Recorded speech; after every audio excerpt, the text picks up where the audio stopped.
Una vez más, queridos hermanos y amigos, es con profunda alegría que les saludamos para continuar con nuestro estudio Cristo en el Santuario. Nuestro tema en esta oportunidad se titula Un mapa en el santuario. ¿Por qué necesitamos un mapa? ¿Por qué Dios dejó en el santuario un mapa? Como hemos estudiado en temas anteriores, los seres humanos fuimos creados para vivir en la presencia de Dios, originalmente en el Edén. A raíz del pecado, la relación con Dios fue interrumpida y por nuestro bien fuimos sacados de la presencia de Dios, porque los seres humanos en pecado, en la presencia de Dios, moriríamos. Así que fuimos expulsados y estamos lejos. Es por eso que Dios ha trazado un plan para que usted y yo volvamos un día a estar en la presencia de Dios. Por eso Jesús en cierta ocasión llegó a decir, registrado en San Juan 14:6, yo soy el camino, la verdad y la vida. Nadie viene al Padre sino por mí. Y es ese camino el que está en el santuario, el camino de regreso a Dios. Para todos aquellos que queremos volver a Dios, para que podamos estar aquel día en el mar de vidrio, como lo presenta Apocalipsis, en medio de aquel grupo de vencedores, para que podamos hacer parte de aquel grupo privilegiado que dice Apocalipsis 22:4, y verán su rostro. ¿Les gustaría ver el rostro de Dios? Moisés veía a Dios cara a cara, pero velando su gloria. Dijo, muéstrame tu gloria. Pero Apocalipsis 22:4 dice que el pueblo redimido, aquellos que gracias a la sangre derramada del Cordero en la cruz, seamos limpiados y llevados nuevamente a la presencia de Dios. ¿Quieres ir? ¿Quieres estar ahí? Así que si Jesús dice yo soy el camino y nadie viene al Padre sino por mí, ese camino debe estar en algún lado. Y tomando también algo de los temas anteriores, todo lo que estaba en el santuario era de una manera simbólica, mostrando las distintas etapas del plan de salvación. De una manera que, a través de símbolos, Dios nos muestra cómo nos salva, los distintos pasos, las distintas etapas del plan de salvación.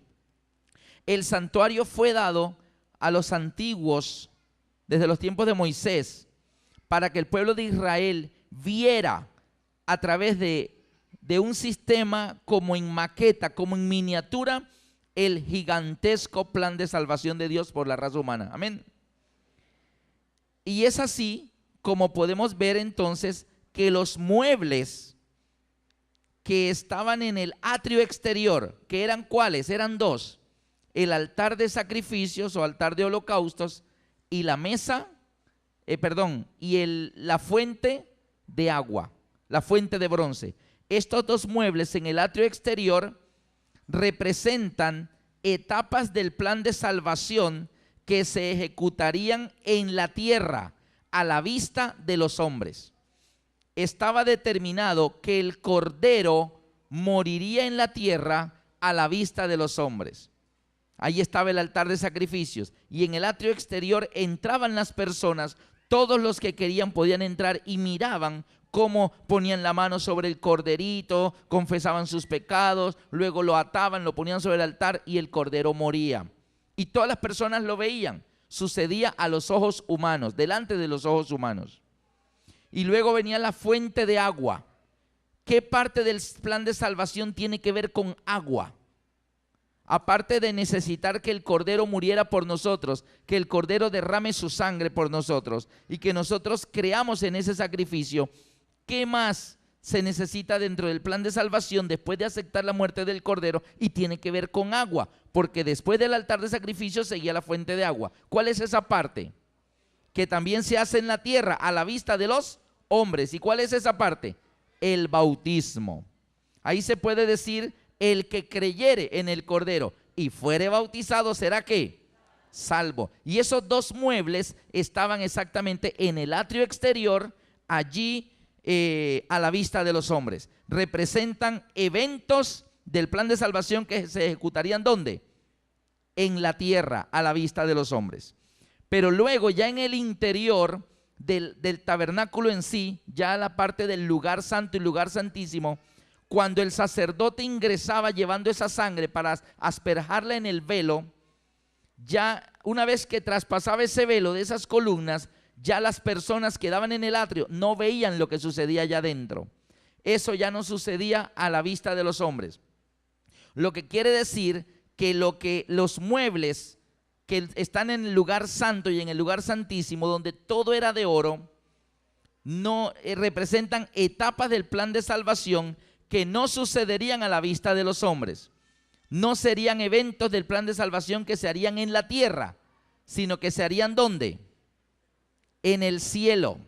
Es por eso que las paredes del lugar santo y lugar santísimo estaban conformadas por tablillas de madera de acacia cubiertas de oro, pero en ellas estaban esculpidos, en cada una de ellas, ángeles, ángeles, ángeles, ángeles, ángeles.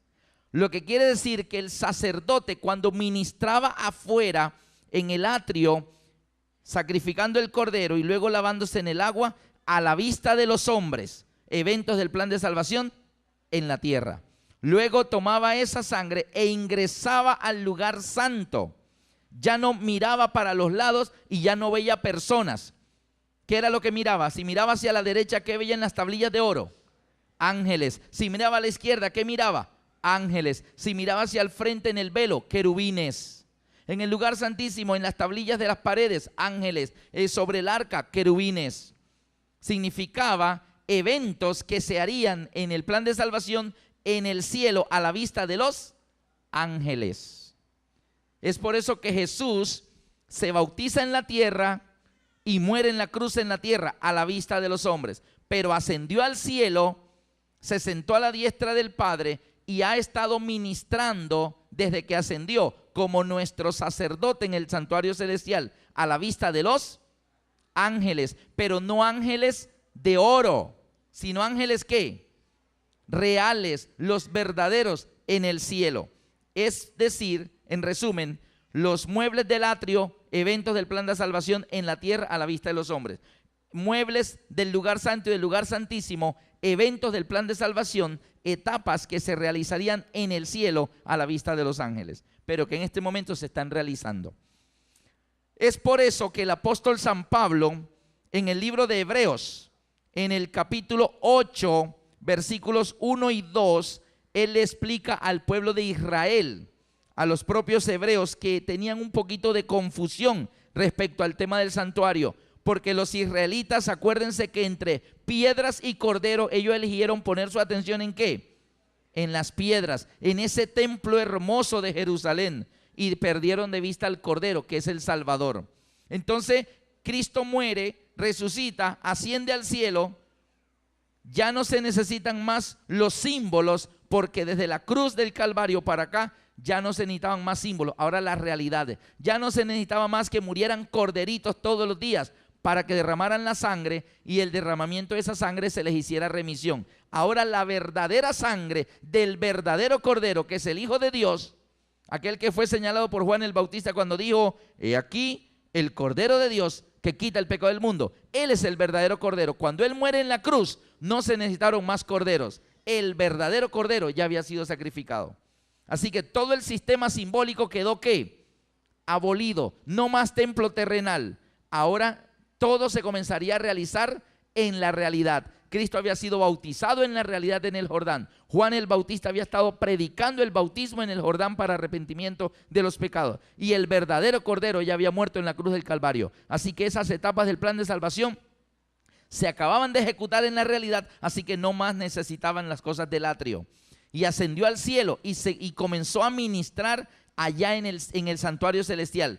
Y es lo que dice Pablo en Hebreos 8, 1 y 2. Dice: ahora bien, el punto principal de lo que venimos diciendo es que tenemos tal sumo sacerdote, el cual se sentó a la diestra del trono de la majestad en los cielos, ministro del santuario y de aquel verdadero tabernáculo que levantó el Señor y no el hombre. Es decir, los hebreos, los israelitas, seguían pendientes de los ministerios de Anás y Caifás. Y Pablo dice, ya no más somos sacerdotes terrenales, tenemos ahora un mejor sacerdote, el propio Hijo de Dios. Y el sacerdote terrenal, entra al lugar santísimo donde está el arca que representa el trono de Dios. Querubines de oro que representan a los ángeles, y la Shekinah, la gloria de Dios, que representa la presencia de Dios. Pero dice, no, ahora tenemos un verdadero sacerdote, ministro del santuario. ¿De cuál? El verdadero. Acuérdense que este solo era un modelo. Moisés le dijo, Dios, hágame un santuario, yo habitaré en medio de ellos, conforme al modelo que yo te muestre, así lo harás. Así que le mostraron el celestial y él lo hizo en pequeñito en la tierra, pero el verdadero es el celestial. Y Cristo es nuestro verdadero Cordero y nuestro verdadero sumo sacerdote. Y dice Pablo aquí que él es ministro del santuario, de aquel verdadero tabernáculo que levantó el Señor y no el hombre. Y en el 1 dice que él se presentó en el cielo mismo, no en un santuario que representa, sino en el propio cielo. Y dice que se sentó ¿dónde? A la diestra del trono, el verdadero trono. O sea, Jesús no está en el cielo delante de un arca que representa el trono de Dios. Cristo Jesús, nuestro sacerdote y nuestro Salvador, está literalmente delante del trono de Dios, no delante de una Shekinah que representa la presencia de Dios. Él está directamente de la presencia de su Padre. El Padre no está en medio de dos querubines de oro, no, Él está en medio de dos querubines vivos, verdaderos, que son amigos de Jesús. Amén. Así que ya Jesús está en las etapas reales del plan de salvación, de los cuales el santuario terrenal eran ¿qué? Símbolo. Eso es lo que viene diciendo, y lo dice Hebreos 9. Hebreos 9:1 dice, ahora bien, el primer pacto tenía ordenanzas de culto y un santuario terrenal. Y ahí explica cómo estaba dispuesto el santuario, que el lugar santo, que el lugar santísimo, que en el santo habían esto y estos muebles. Pero me interesa ver por lo menos versículo 8, Hebreos 9:8 y 9. Hebreos 9:8 y 9 dice, dando el Espíritu Santo a entender con esto que aún no se había manifestado el camino al lugar santísimo, entre tanto que la primera parte del tabernáculo estuviera en pie. Fíjense ustedes que mientras estuviera el templo de la tierra, el santuario terrenal, no se había manifestado el camino. Todo era con símbolos, corderitos, corderitos, corderitos. Cuando vino Cristo a la tierra, Él es el verdadero camino. Se manifestó el camino de regreso a Dios. ¿Dónde está Dios en el santuario? En el lugar santísimo, en medio de los querubines. Entonces lo viene diciendo allí, dando versículo 8, dando el Espíritu Santo a entender con esto que aún no se había manifestado el camino al lugar santísimo, o sea, el camino para volver al Padre. ¿No es eso lo que ustedes quieren? ¿Quieren volver al Padre, sí o no? ¿Y qué dijo Jesús en Juan 14:6? Yo soy el camino, la verdad y la vida. Nadie viene al Padre. ¿Y dónde está el Padre? En el lugar santísimo. Nadie viene al lugar santísimo sino por mí. Así que no se había manifestado el camino al lugar santísimo, entre tanto que la primera parte del tabernáculo estuviese en pie. Versículo 9, lo cual es símbolo para el tiempo presente, según el cual se presentan las ofrendas y sacrificios que no pueden hacer perfecto en cuanto a la conciencia al que practica este culto. Todo era un sistema de símbolos. Amén. Así que eso era lo que era prácticamente el santuario terrenal. Todo un sistema en miniatura simbólico del verdadero plan de salvación, el que ejecuta Cristo en los lugares verdaderos de la tierra. ¿Está bien? Y en el cielo. Así que si todo esto es simbólico y nos habla de caminos, vamos a ver qué caminos hay en el santuario y a dónde nos muestran esos caminos que debemos ir. Desde los tiempos de David, ya David alcanzó a ver en el santuario lo que allí había. En el libro de los Salmos, capítulo 68, Salmos 68 y versículo 24, David descubrió algo allí. Salmo 68, 24 dice: vieron tus caminos, oh Dios, los caminos de mi Dios, de mi rey en el santuario.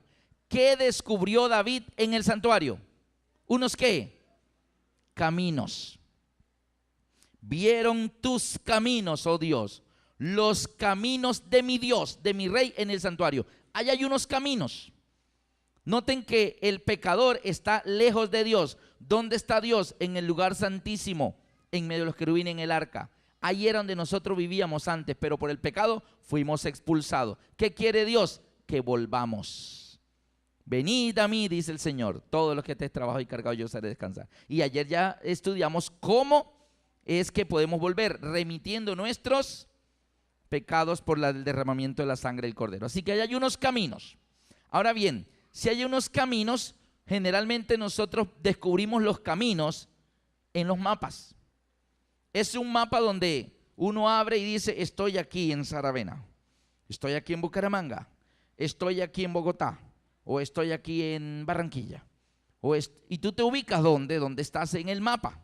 Voy para tal parte. Uy, mira todo lo que tengo que recorrer. Ah, mira todo lo que tengo que recorrer. ¿Por dónde tengo que salir? Bueno, tengo que tomar por aquí, por aquí. Ok. Y tomamos el camino y vamos en el vehículo y de repente, ahí, dice, ¿dónde estamos? Ah, estamos aquí. Ay, no hemos avanzado mucho. Todo eso nos falta, sí. Y sigues avanzando y vuelves a mirar. Oh, mira, ya vamos por aquí. Bueno, ya vamos avanzando, ya falta menos. Y así sucesivamente. Hasta que tú dices, ya voy llegando. Ya falta poco, ya me falta un poquito. Pero lo vas señalando, ¿qué? En el mapa. Yo recuerdo en nuestro viaje a Australia con la familia hace 2 años. Nosotros tomamos el vuelo en Bucaramanga. Bucaramanga, Bogotá, 1 hora de vuelo. Bogotá, Buenos Aires, 7 horas. Buenos Aires, Santiago de Chile, 2 horas. Santiago de Chile, Nueva Zelanda, o Auckland, Nueva Zelanda, 14 horas de vuelo. Y de Auckland, Nueva Zelanda a Sydney, 3 horas. 27 horas de vuelo. Llegamos, tomamos nuestro equipaje, tomamos un taxi, nos fuimos al aeropuerto en Bucaramanga, tomamos el avión que nos llevó a Bogotá. Y mis niñas iban emocionadísimas. Y después de 1 hora de vuelo, aterrizamos en Bogotá y no habíamos bajado del avión y me dice mi hija menor, Laurita, papi, ¿ya llegamos a Australia? Le dije, nena, no vamos ni por el arranque. Pero ya llevamos 1 hora. Sí, pero son 27 horas, sin meter los tiempos de espera en los aeropuertos. Así que el mapa nos indicaba que, ¿qué pasaba? Que todavía faltaba mucho. Los mapas nos muestran qué tan avanzado estamos, cuánto hemos recorrido, cuánto nos falta. Esos son los mapas. Y en el santuario hay un mapa. Y en esta oportunidad, al terminar este tema, cada uno de ustedes va a saber dónde está en el mapa de la salvación. ¿Qué tanto ha recorrido? Si no va ni por el arranque o ya va llegando. Cada uno lo va a saber. ¿Dónde está ese mapa? Vamos a ver qué quiere Dios que estudiemos del santuario. ¿Qué es lo que Él quiere que estudiemos? Vamos a abrir nuestra Biblia en el libro de Ezequiel, capítulo 43. Ezequiel, capítulo 43.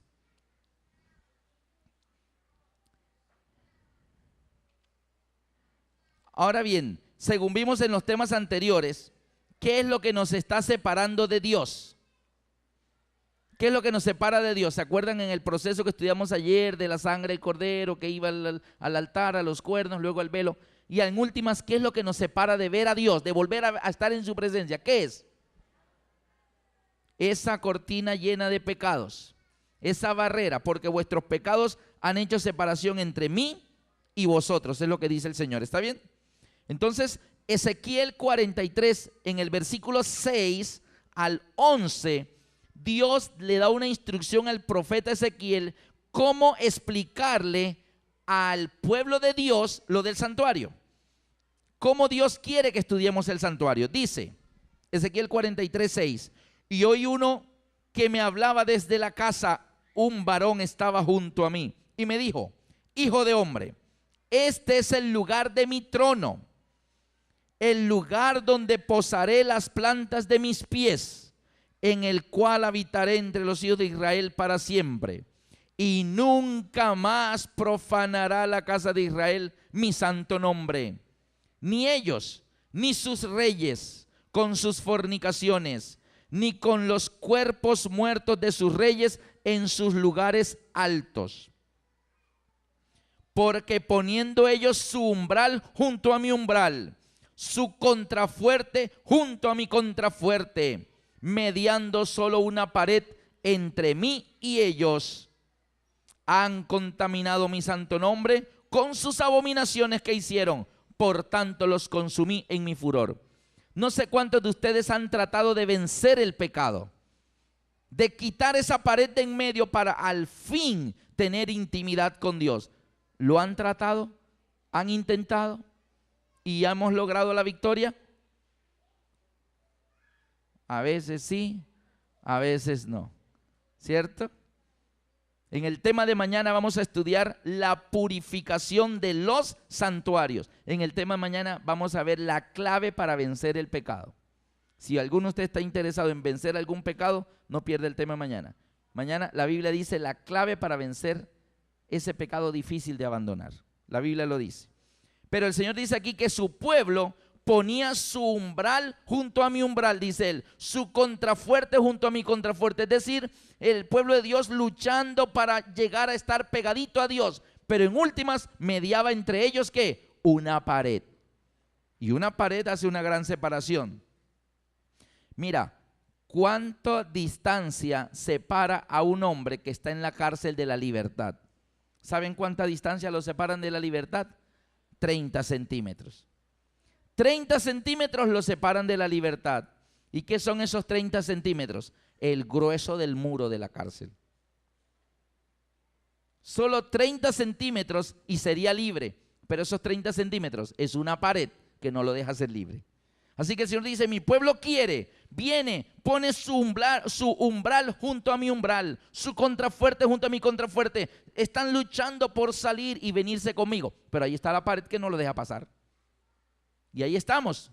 Nada que logramos la victoria. Entonces no vencemos y dice el Señor, tendré que consumirlos en mi furor porque siguen en pecado. Entonces el Señor da la solución. Versículo 9. Ahora. Versículo 9, Ezequiel 43, 9 en adelante. Ahora arrojarán lejos de mí sus fornicaciones y los cuerpos muertos de sus reyes, y habitaré en medio de ellos para siempre. ¿Qué es lo que Dios está esperando para habitar entre nosotros para siempre? Que usted y yo, querido amigo, arrojemos lejos nuestras fornicaciones y los cuerpos muertos de nuestros reyes. ¿Cuáles son esos reyes que Él quiere que mueran y que botemos lejos sus cuerpos muertos? ¿Qué dice la Biblia? Que quién es el que reina en nosotros y que Dios dice, ya no reine más en ustedes. Ese rey es el que Dios quiere que muera y que nosotros botemos lejos el cuerpo muerto de esos reyes. ¿Quiénes son? Lo dice el libro de Romanos 6, 12 al 14. Y volvemos a Ezequiel 43. No lo pierdan. Vamos a Romanos 6 y volvemos a Ezequiel 43. Romanos 6, 12 al 14. Dice en Ezequiel que arrojemos lejos los cuerpos muertos de nuestros reyes. ¿Cuáles reyes? Dice Romanos 6, 12 al 14. No reine pues ¿quién? El pecado en vosotros. No reine más el pecado en ustedes. O sea, no dejen que el pecado siga siendo rey en sus vidas. Que muera el pecado y botemos lejos los cuerpos muertos de esos reyes. Dice, no reine pues el pecado en vuestro cuerpo mortal, de modo que lo obedezcáis en sus concupiscencias. Ni tampoco presentéis vuestros miembros al pecado como instrumentos de iniquidad, sino presentaos vosotros mismos a Dios. Pero ¿cómo me voy a presentar a Dios si hay una pared que no me deja pasar? Ahora vamos a ver por qué. Presentaos vosotros mismos a Dios como vivos de entre los muertos, y vosotros mismos y vuestros miembros a Dios como instrumentos de justicia, porque el pecado no se enseñoreará más de vosotros, pues no estáis bajo la ley, sino bajo la gracia. Queridos amigos, no reine pues el pecado en vosotros, sino que Ezequiel nos dice que arrojemos lejos los cuerpos muertos de nuestros reyes. Usted dirá, muy fácil decirlo, Lascarro. ¿Y cómo hago para que el pecado se muera y lo bote yo lejos?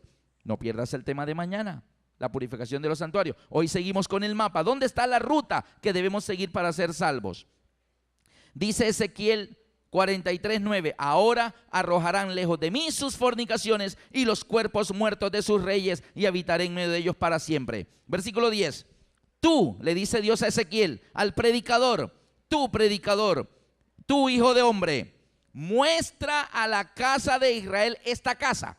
¿Cuál es la casa que Dios quiere que el predicador Ezequiel le muestre al pueblo de Israel? ¿Cuál es la casa?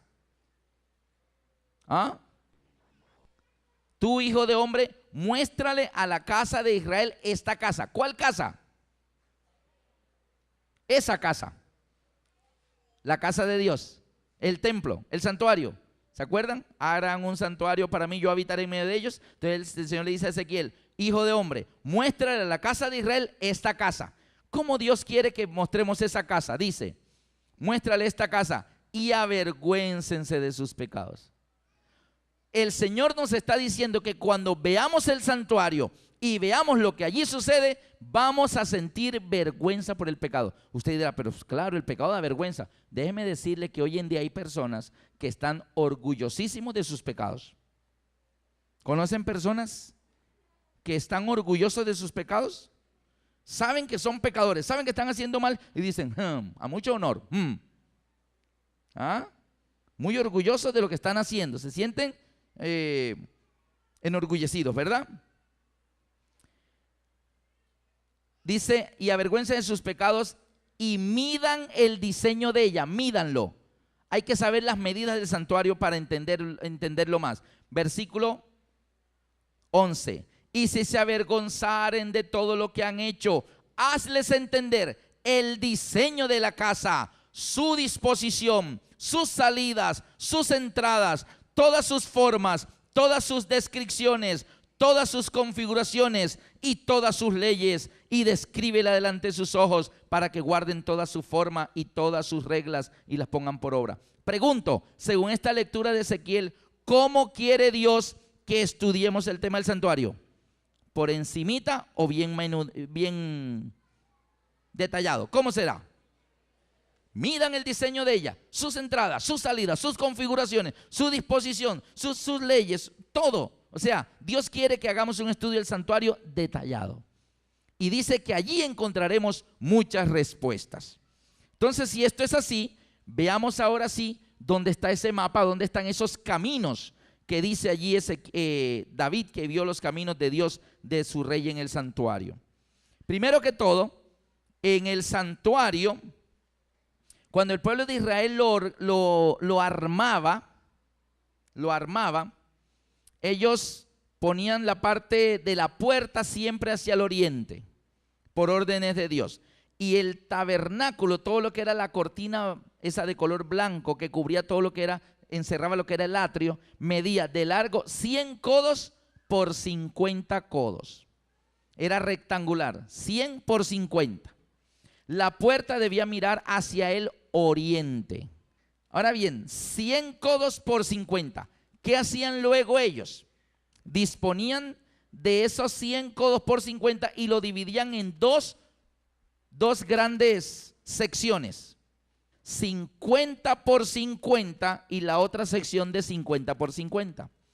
Y esas dos secciones de 50 por 50, cuadrado perfecto, lo buscaban el centro de cada uno de ellos dos. El centro de la primera parte y el centro de la segunda parte. Y adivinen qué iban en esos dos centros de los dos lugares. 2 altares. Los únicos 2 altares que había en el santuario iban ubicados exactamente en el centro de cada uno de las dos cuadrados perfectos de 50 por 50. En el primero, en ese centro, el altar de bronce o altar de holocaustos, que medía 5 codos por 5 codos. Y en la segunda parte, del otro lado, el segundo centro del segundo cuadrado perfecto de 50 codos por 50 codos, en ese centro iba el otro altar, solo habían dos altares, el altar de holocaustos y el altar de incensario. El altar de holocaustos de sacrificio era de bronce y el altar del incensario que iba en el lugar santo era ¿de qué material? De oro. Así que, y medía 1 codo por 1 codo. ¿Está claro hasta ahí? Seguimos. Ahora, cuando ellos ya tenían allí ese centro del altar de incensario, ¿qué era lo que iba exactamente detrás del altar de incensario? El velo que separaba el lugar santo, el lugar santísimo. Así que ellos sabían que de allí en adelante para atrás era el lugar santísimo, que medía 10 codos por 10 codos. Del velo para atrás, el lugar santísimo. ¿Qué quedaba del velo hacia adelante? El lugar santo. Y de esa manera armaban ellos todos los muebles, pero los dos altares quedaban exactamente en el centro. ¿Qué representa el primer altar? El de 5 codos por 5 codos, el altar de sacrificios. Representa la muerte de Cristo Jesús en la cruz del Calvario. La muerte del Cordero por nosotros, por nuestros pecados. Y el segundo altar era donde iba el incensario. El incienso era un perfume que permanentemente estaba exhalando allí su fragancia y representa la gracia intercesora de Cristo por nuestros pecados. Recuerdan el tema de ayer que el sacerdote todos los días asperjaba en el velo la sangre y esa sangre se iba secando. ¿Qué pasa con la sangre cuando se seca? ¿Ah? ¿Huele a qué? Huele a feo. Entonces imagínate ese mal olor ahí permanentemente. ¿Y qué había detrás de ese mal olor? El arca y la presencia de Dios. ¿Y qué está diciendo Dios con ese símbolo? ¿Saben a qué me huelen sus pecados a mí? Una mentirita piadosa. Guácala. Y nosotros, ay Señor, una mentirita rosadita. Mentiritas grisecitas. Mentiritas blanquitas y le ponemos colores. Para Dios, ¿huelen a qué? A feo. Entonces el mal olor de nuestros pecados, esa barrera que nos separa de Dios y ese mal olor de nuestros pecados, ¿quién lo contrarresta? Cristo con su gracia intercesora. Él es olor fragante al Padre para que el Padre no huela nuestros malos pecados, sino que huela la gracia de Cristo y nos perdone. Por eso ahí estaba el perfume en el altar de incensario, contrarrestando el mal olor de nuestros pecados. Cristo muere por nosotros y luego viene intercediendo diciendo, Padre, no los mates, yo morí por ellos, yo los voy a cambiar a ellos van a cambiar para poderlos atraer a vivir acá de regreso. Y el Padre dice, bueno hijo, vamos a esperar otro ratico a ver si dejan de ser tan rogados y se entregan a Cristo y vienen a ser salvos. Y el Padre está esperando otro ratico por ustedes. Yo no sé cuánto va a esperar, porque hay un tema en la serie que se llama, hay una cuenta regresiva que está a punto de terminar, un tiempo de gracia que está a punto de terminar, el que entró, entró, el que se quedó, se quedó. Así que ahí tenemos cómo estaba distribuido el santuario. Ahora bien, el atrio exterior, como lo vemos allí, medía 100 codos por 50 codos, y estaba el altar de sacrificios y la fuente de agua. Y ya luego en el tabernáculo que medía 30 codos por 10 codos. Ahora miren la proporción de tamaño del ancho del atrio de 50 codos y el ancho del tabernáculo en sí, del lugar santo y lugar santísimo, que es solo de 10 codos. ¿Está bien? O sea que el atrio es 5 veces más ancho que el tabernáculo, que el lugar santo y lugar santísimo. ¿Está bien eso? Ojo con las medidas porque hay una lección allí. El Señor le dijo a Ezequiel, midan el diseño de ella y estudien sus entradas, sus salidas, sus disposiciones, sus configuraciones, todas esas cosas. ¿Está bien? Entonces de esa manera estaba allí colocado. Ahora, ¿por qué siempre la puerta hacia el oriente? Por lo siguiente, el culto pagano más diseminado de la antigüedad siempre fue el culto al sol. Y los pueblos paganos adoraban al sol cuando el sol estaba en el oriente, subiendo apenas en el amanecer. Entonces Dios le dijo a Moisés, hágame el santuario que la puerta dé hacia el oriente. ¿Para qué? Porque las personas que insistan en ser idólatras y adorar al sol, tendrán que mirar hacia el oriente y me tendrán que dar la espalda a mí. Y yo sabré que no quieren nada conmigo, porque son idólatras y están adorando al sol. Pero si esa persona se arrepiente y realmente quiere venir a mí y entrar al santuario para ser salvo con el corderito, entonces tendrá que entrar viniendo desde el oriente. Y al hacer esto, le está dando la espalda ¿a qué? Al sol. Así que lo que está diciendo Cristo con ese símbolo es: el que no es conmigo, contra mí es. El que conmigo no recoge, desparrama. No se puede adorar a Jehová y al sol a la vez. No se puede adorar a Dios y a Belial. No se puede servir a Cristo y a las riquezas. O sea, o estás conmigo o no estás conmigo, pero no a los dos. ¿Está bien? Por eso él decía, la puerta siempre al oriente. Porque si la persona quiere entrar, le está dando la espalda al oriente, le está dando la espalda a la salida del sol, al culto al sol. Pero si la persona quería adorar al sol, le daba la espalda a Jehová. ¿Está bien? Y eso ustedes lo encuentran explicado en Hechos 8. En Ezequiel 8 está la explicación de que ellos adoraban al sol dándole la espalda a Jehová. Muy bien, ahí están los muebles, ahí está la disposición del atrio y todas las cosas. ¿Dónde está el mapa allí? Resulta que acuérdense que son símbolos. Un mapa es una representación simbólica en un papel. Y en un mapa tú dices, oye, mira, estoy aquí. Y señalas un puntito. Mira, este es Colombia. Mira, aquí vivo yo en Colombia. O dices, vivo en Estados Unidos, vivo en Nueva York. O mira, vivo en Miami. Y tú señalas en el mapa con el dedo ese puntico y es una representación en papel de la realidad. Tú no puedes decir, para decir estoy aquí, tomar el mapa, ponerlo en el piso y decir, ¿sí se da cuenta que estoy aquí? Tú no puedes montarte en el mapa. El mapa realmente es una representación gráfica en un papel del lugar en la realidad donde tú estás. Por lo tanto, el santuario es una representación gráfica de los distintos eventos de la vida espiritual de cada persona, porque acuérdese que en la realidad nadie entraba al santuario. ¿Solo quién? El sacerdote, y al lugar santísimo el sumo sacerdote. Pero ¿sabe qué dice Pablo en el libro de Hebreos? Pablo en el libro de Hebreos dice lo siguiente. Busquen conmigo Hebreos en el capítulo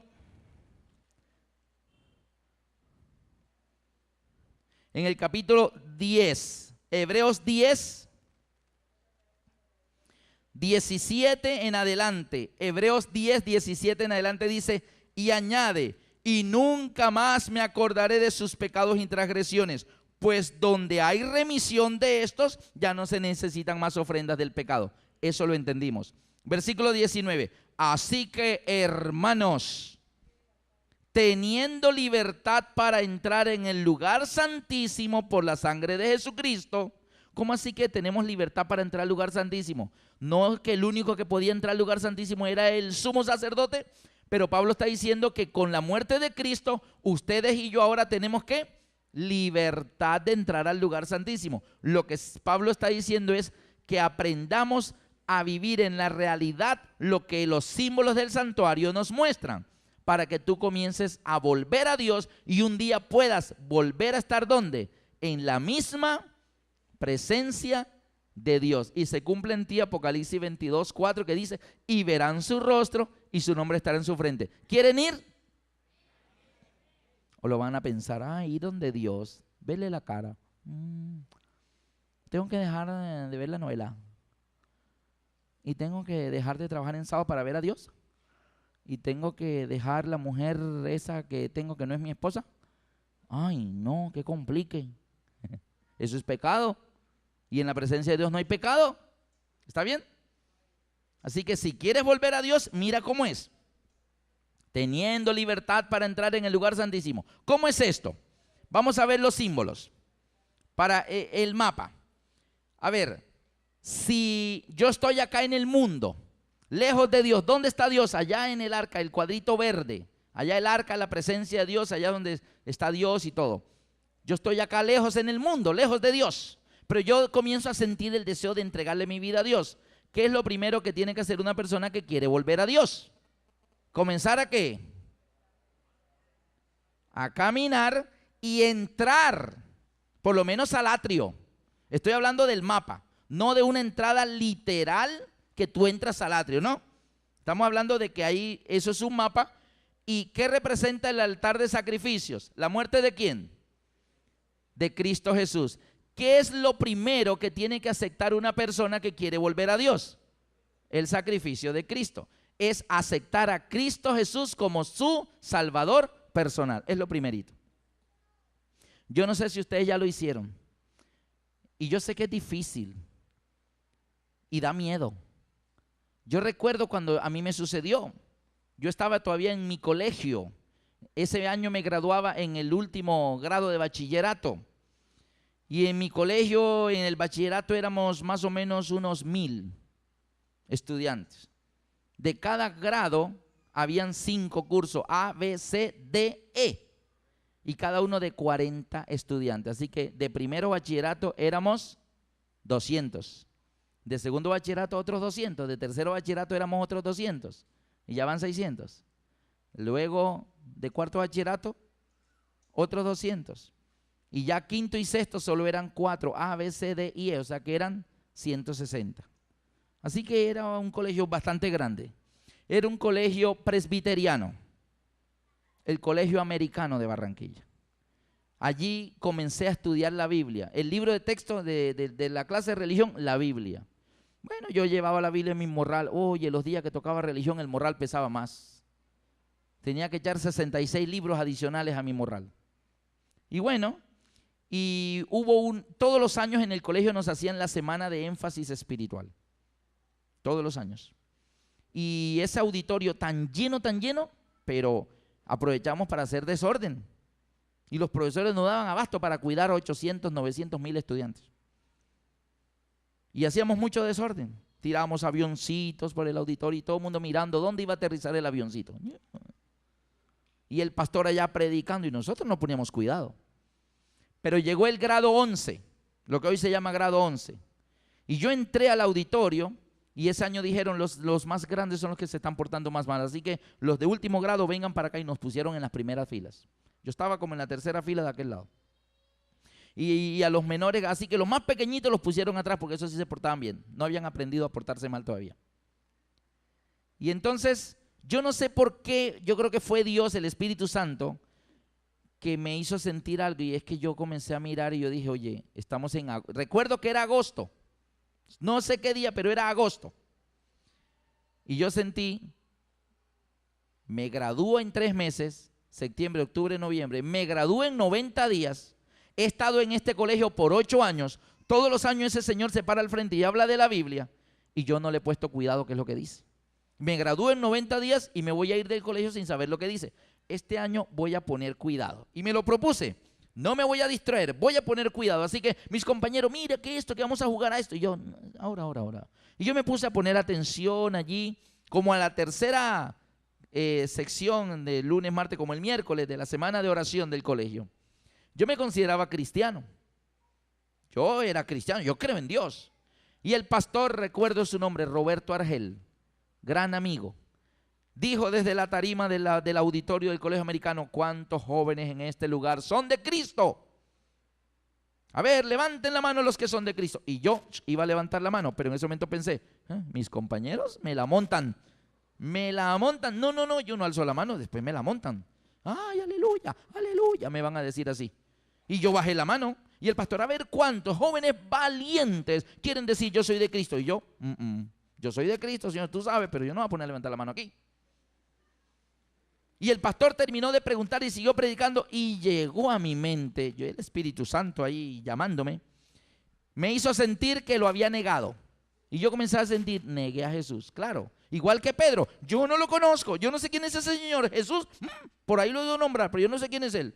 Así que yo dije, lo negué como Pedro, Señor, perdóname. Y le comencé a pedir a Dios perdón porque lo había negado. Y a mi mente llegaba aquel versículo de, el que me negare delante de los hombres, yo también lo negaré delante de mi Padre y delante de los ángeles. Uy, Dios mío, me va a negar el Señor allá arriba.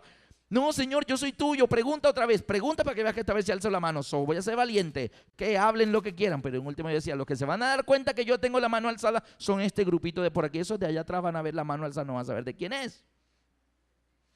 Y yo decía, Señor, llama de nuevo, una vez más, por favor, llama, yo soy tuyo, Señor, por favor. Mire, pasaron como 2 minutos, pero a mí se me hizo como un siglo. Y yo no hallaba que el pastor, por favor, pues, Señor, llama de nuevo, yo voy a levantar la mano. Y efectivamente el pastor dijo, voy a llamar una vez más. Yo me puse feliz, ay, gracias Señor por llamar, yo soy tuyo, tú sabes que yo soy tuyo. Yo soy un hijo de Dios, yo soy cristiano. Y el pastor dijo, ¿cuántos jóvenes aquí son cristianos? A ver. Y yo iba a levantar la mano así cuando el pastor dijo, colóquense de pie. Y yo, uy, ¿de pie?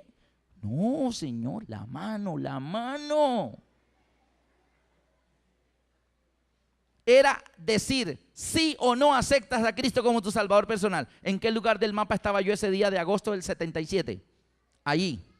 Exactamente, en el mapa de la salvación, yo estaba allí delante del altar del Cordero. ¿Lo acepto o no lo acepto? ¿Acepto su sangre por mis pecados o no lo acepto? ¿Me da pena delante de los demás? ¿Me da vergüenza que los demás vean que yo acepto la sangre del Cordero? Y entonces yo le había pedido al Señor que me diera otra oportunidad y el Señor me la estaba dando. Así que yo dudé, pero yo dije, no, ahí el todo por el todo. Que se burlen si se quieren burlar, soy de Cristo. Y me coloqué de pie. Y efectivamente, todos los compañeros del grupo de los alrededores comenzaron, ¡hey! Miren a las carros, se puso de pie, siéntenlo, jálenlo. Y me jalaban por los pantalones así, y yo con las piernas bien firmes. Y entonces el pastor dijo, bueno, estos jóvenes valientes. Yo no miraba para atrás. Se sentía en ese auditorio un murmullo así. Todos comentando, míralo, señalándose. Y yo no miraba, pero yo decía, Dios mío. Pero cuando el pastor dijo, estos jóvenes valientes, hubo un descanso. Bueno, por lo menos no soy el único. Hay otros, el pastor dijo, estos jóvenes valientes que están de pie, les voy a pedir que vengan aquí adelante. Y yo, ¿qué? No, Señor, era la mano nomás, y ahora hay que ir allá. Pero dije, me siento, y pasó por la mente así, sentarme. Pero ¿sabe qué? Vino a mi mente otro versículo. El colegio me enseñó muchos versículos. El que pone la mano en el arado y retrocede no es digno de mí. No, ya la puse, voy para adelante. Así que comencé a tratar de salir de la fila y mis compañeros ponían los pies así. Y no me dejaban salir, así que tuve que empujar muy fuerte y salí. Y llegué aquí adelante. Yo tenía los zapatos del pastor aquí, yo miraba nomás hacia arriba, hacia el pastor. Miré para un lado, 2. Miré para este lado, 1. 4 nomás en casi 1000 estudiantes. 4 nomás. Y el pastor dijo, estos 4 jóvenes valientes que están aquí al frente, les voy a pedir que miren hacia sus compañeros. Y nos hace voltear. Pero ¿cómo así, Señor? Era la mano nomás. Y nos hizo dar la vuelta y cuando giramos y yo miré a mi grupo, allí estaban, me hacen así. Para ellos era un juego, pero para mí era bien serio. En ese momento de agosto del año 77, en el auditorio de mi colegio en Barranquilla, yo acepté a Jesús como mi Salvador personal, en serio, delante de 1000 compañeros. Duélale a quien le duela, búrlese el que se quiera burlar, soy de Cristo y qué. Claro que después comencé a ir a la iglesia. Para aprender, me regalaron una Biblia. Y yo salía los martes con mi Biblia.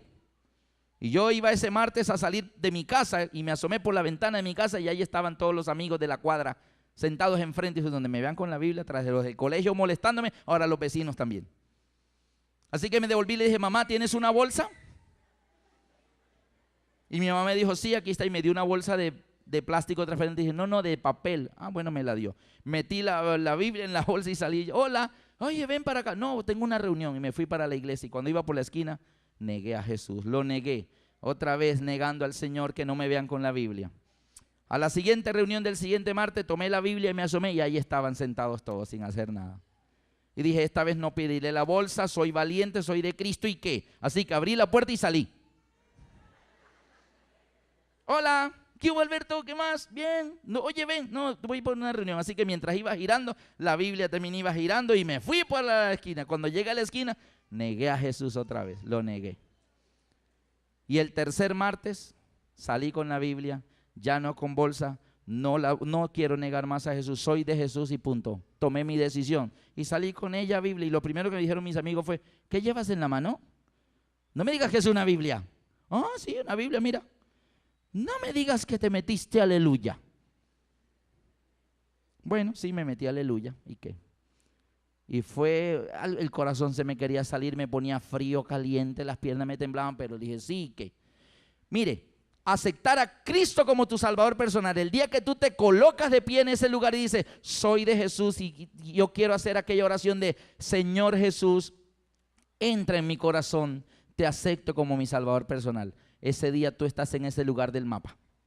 Estás frente al altar de sacrificio diciendo, yo acepto la sangre del Cordero. Amén. Pero luego comencé a asistir a la iglesia. Y de la iglesia presbiteriana me invitaron a la iglesia adventista y todo. Y comencé a estudiar la fe de Jesús. Noten que acepté a Cristo en agosto del 77. Y el 1 de abril, sábado, a las 7 de la noche, con 55 personas más, estábamos en una campaña evangelística, bautizándonos. Mi papá, mi mamá, 5 hermanos y 2 tías. Amén. Ese 1 de abril del 78, ¿dónde estaba yo en el mapa? ¿En qué parte? Había avanzado, ahora estaba en la fuente, allí, la azulita, la fuente de agua.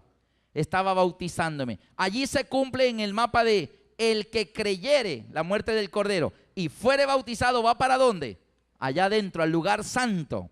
El que creyere y fuere bautizado será salvo. Ahí está. Pero si una persona llega y no acepta a Cristo como su Salvador, el que no creyere será ¿qué? Condenado y va para afuera, rebota como la pelotica. ¿Está bien? ¿Hay un mapa en el santuario, sí o no? Ok, ahora bien, el que creyere, yo creí en agosto del 77, y fuere bautizado, 1 de abril del 78, salvo. Y desde entonces comencé a estar en la iglesia. Ahora bien, ya entré al lugar santo en el mapa, no en la realidad porque el santuario son símbolos, pero me está mostrando el camino. Y una vez que tú te bautizas, ahora entras al lugar santo y por algo es santo, porque ahora eres un cristiano. ¿Y qué es un cristiano? Mas vosotros sois pueblo escogido, real sacerdocio, nación santa. Y ahora eres miembro de la iglesia porque aceptaste a Jesús, te bautizaste y estás allá. ¿Qué hacemos ahí ahora? Estamos en el lugar santo. Ahí estamos la gran mayoría. En el lugar santo estamos la gran mayoría. En el lugar santo del mapa. Estamos allí en el lugar donde está el candelabro, la mesa de los panes y el altar de incensario. Ahora bien, al estar allí, ¿qué hay en el lugar santo? ¿De qué privilegios gozamos? ¿Qué había alrededor de las paredes? Ángeles. Cuando eres miembro de iglesia, ¿te cuidan los ángeles, sí o no? Sí. ¿Hay alimento? ¿Hay alimento? Sí, está la mesa de los panes. Y entonces comenzamos a ser alimentados espiritualmente. Tienes el folleto de la escuela sabática, tienes la Biblia, tienes la clase de maestros, tienes las conferencias que vienen a dar a tu iglesia y aprendes de salud y aprendes de mayordomía y aprendes de hogar y familia y aprendes de Apocalipsis y aprendes de santuario. ¿Estás recibiendo qué? El alimento espiritual, el estudio devocional, la matutina. Todo eso es alimento espiritual. Algunos están ahí, pero tienen los alimentos y no quieren comer. Están a dieta y no se alimentan. Pero hay que alimentarse porque ahí está el alimento. Entonces tenemos la protección de los ángeles, tenemos el alimento espiritual. ¿Qué más tenemos? El candelabro de 7 brazos que representa al Espíritu Santo. Ese alimento espiritual solo puede nutrirnos con la dirección y la luz del Espíritu Santo en nuestra vida. Así que ahora que eres miembro de iglesia, tienes el Espíritu Santo. Acuérdate que en la promesa del bautismo que está en Hechos 2 dice, arrepentíos y bautícese cada uno de vosotros en el nombre de Jesucristo para perdón de los pecados y recibiréis ¿qué? El don del Espíritu Santo. Así que tenemos el don del Espíritu Santo, el alimento espiritual, la protección de los ángeles y está el altar de incensario. ¿Qué es el incensario? Es la intercesión de Cristo por ti, porque en el momento que te bautizaste, tu nombre fue inscrito ¿dónde? En el libro de la vida. Y comenzaste a remitir, así que el profesor está arreglando tu situación y te está cambiando para que seas salvo. ¿Está bien? Ahí lo tenemos. Ahora bien, mire todos los privilegios que tenemos al ser miembro de iglesia. La protección de los ángeles, el alimento espiritual, la luz del Espíritu Santo y la intercesión de Cristo por nosotros en el santuario celestial. Todo muy bien, pero ¿qué está también en el lugar santo? ¿Qué tenemos también allí?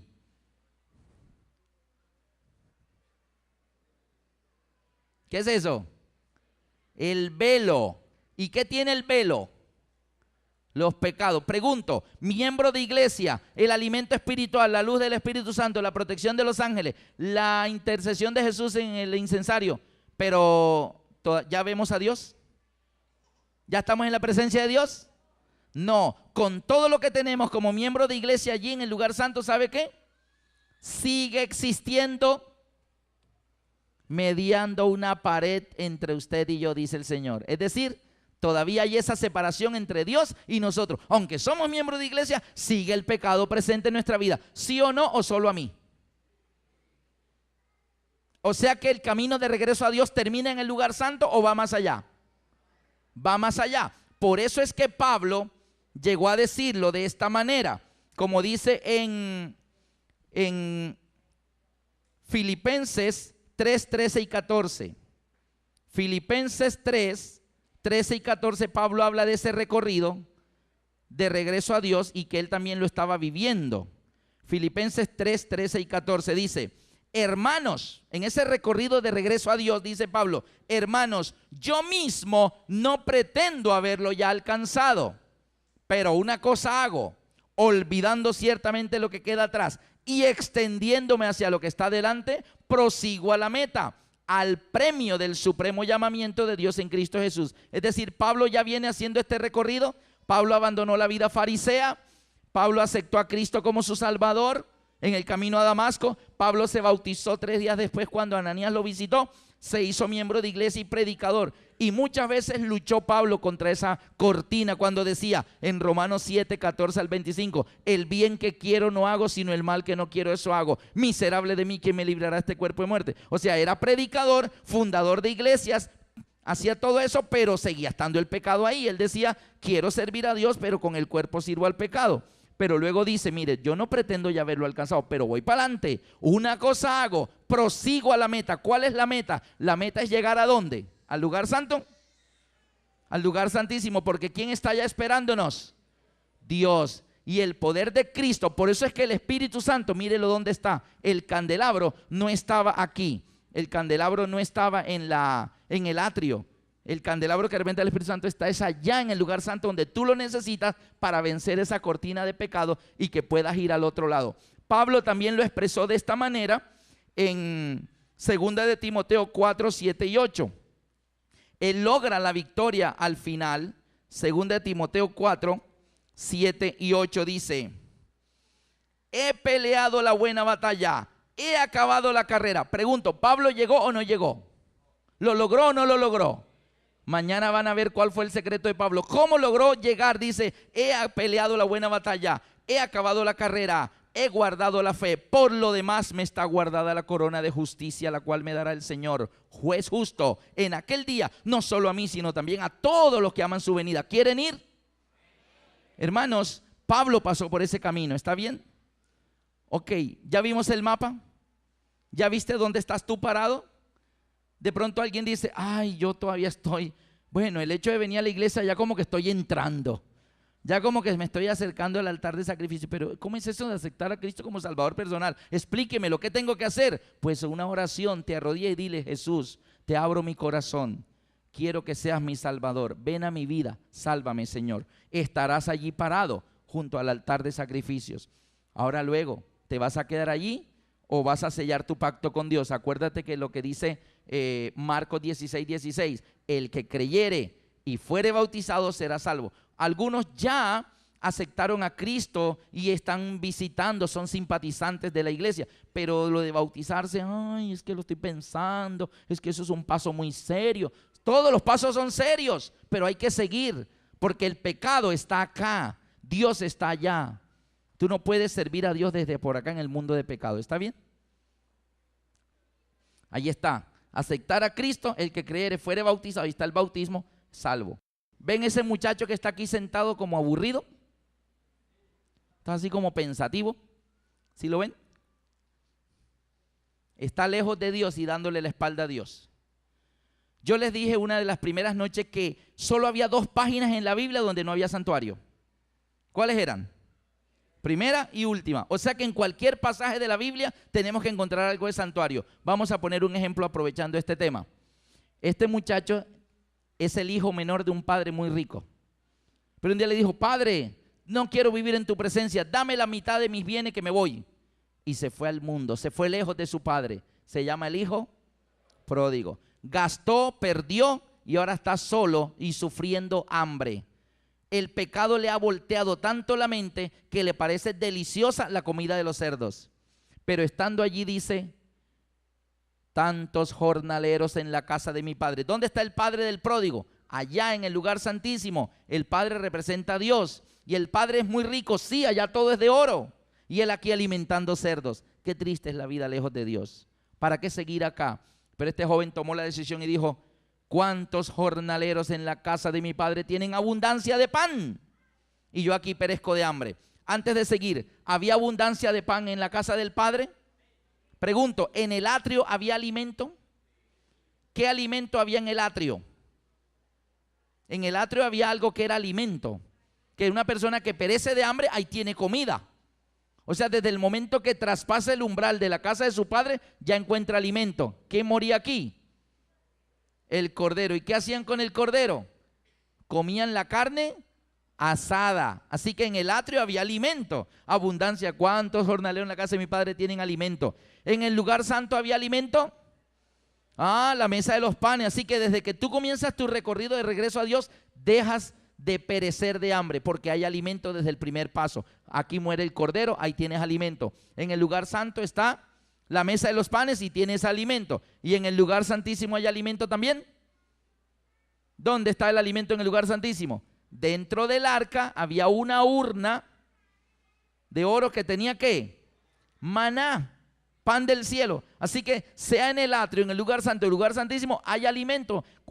¿Cuántos jornaleros en la casa de mi padre tienen abundancia de pan? Y yo aquí, deseando la comida de los cerdos.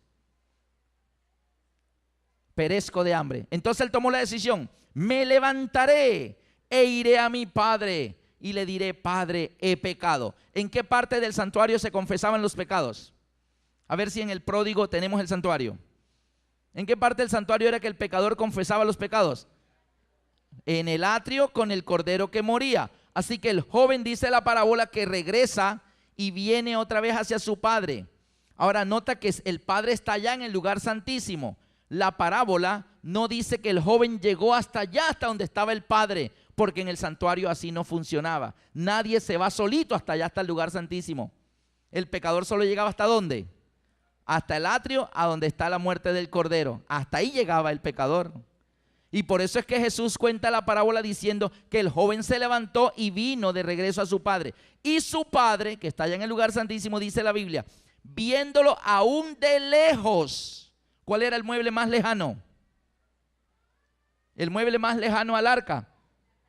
El altar de sacrificio. Y el padre, viéndolo aún lejos, vino a recibirlo. Y noten que el encuentro del padre, que está en el lugar santísimo, con el pecador, no es en el lugar santísimo, sino aquí, lejos. Y allí se abrazan. Y es ahí donde el pecador llega con el cordero, pone sus pecados.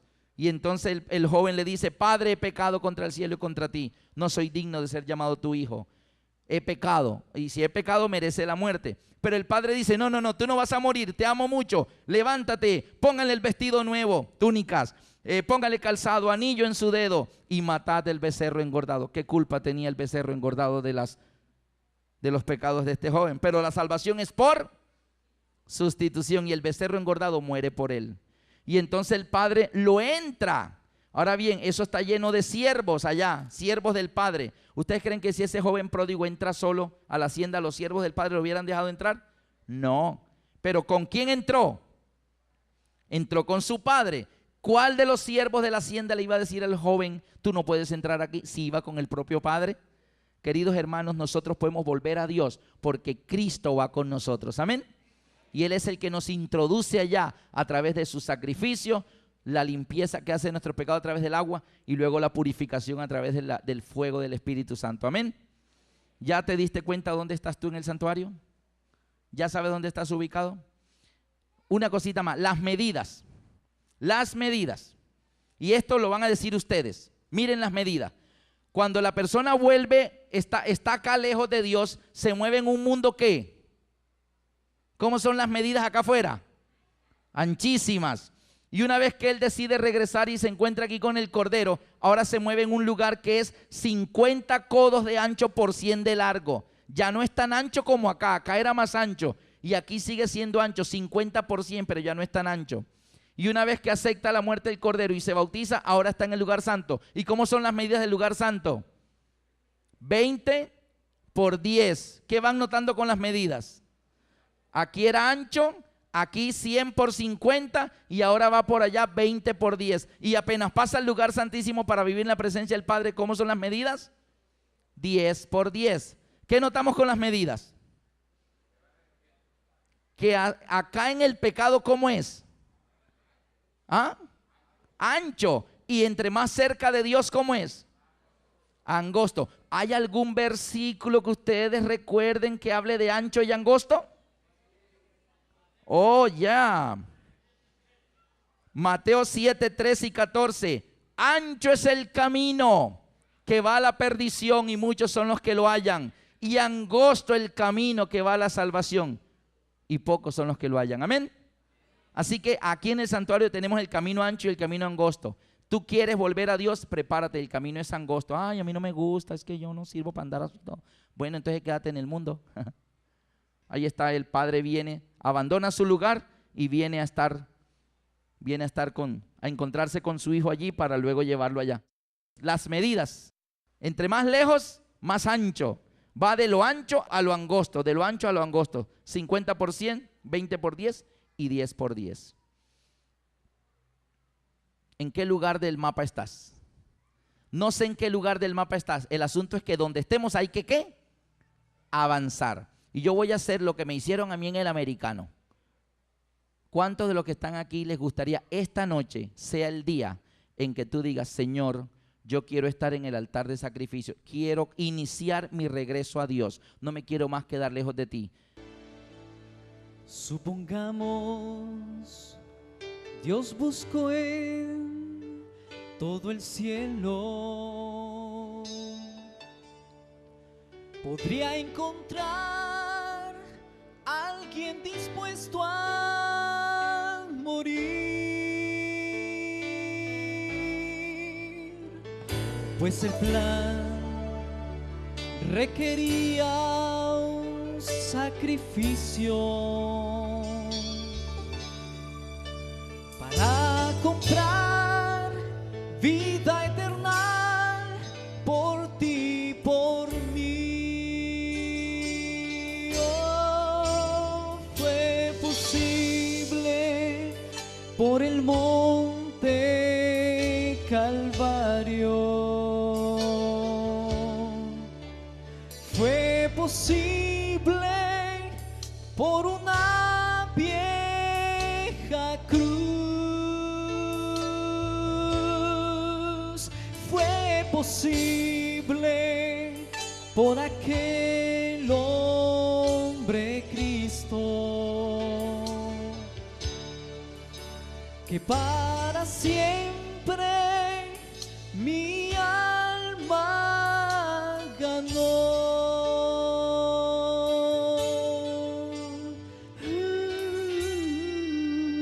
Qué bendición, no rehusó beber la amarga copa,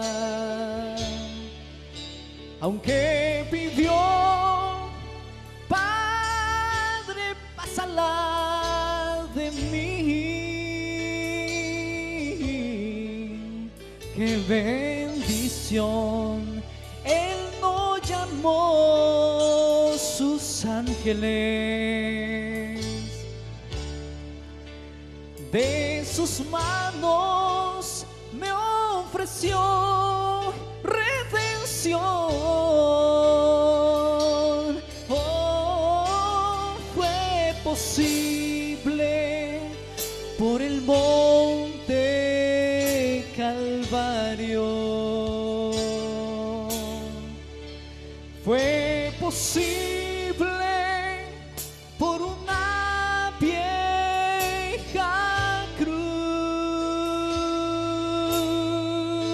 Fue posible por aquel hombre Cristo, que para siempre mi alma ganó,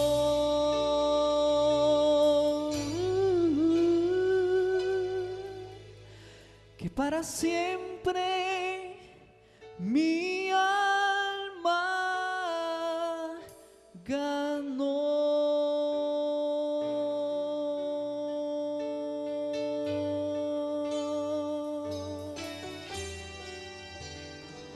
Gracias, Señor, por mostrarnos en tu palabra que hay un camino seguro de regreso al Padre. Gracias porque aunque nos descarriamos en nuestros pecados, tú has hecho provisión del Cordero más maravilloso, tu propio Hijo Jesús, quien ya hizo el sacrificio. Él ya derramó su sangre, Él ya hizo esa parte del plan de salvación. Y nos muestra, Señor, a través del llamado de tu Espíritu Santo, el que creyere y fuere bautizado será salvo. Ponemos en tus manos este grupo de amigos que está aquí adelante, que ellos están en ese punto del mapa, donde ahora están frente a la fuente de agua, donde el paso que sigue es dar ese paso de bajar a las aguas bautismales y sellar su pacto de sacrificio contigo. Bendíceles, fortaléceles y permite que puedan en el fin de esta semana de conferencia tomar ese paso tan importante y continuar por el recorrido que el mapa del santuario nos señala, que es volver un día a estar contigo y con los santos ángeles por la eternidad. Señor, que el día que tú vengas ninguno falte allá. En tus manos nos encomendamos, en el dulce nombre de tu Hijo, Cristo Jesús. Amén.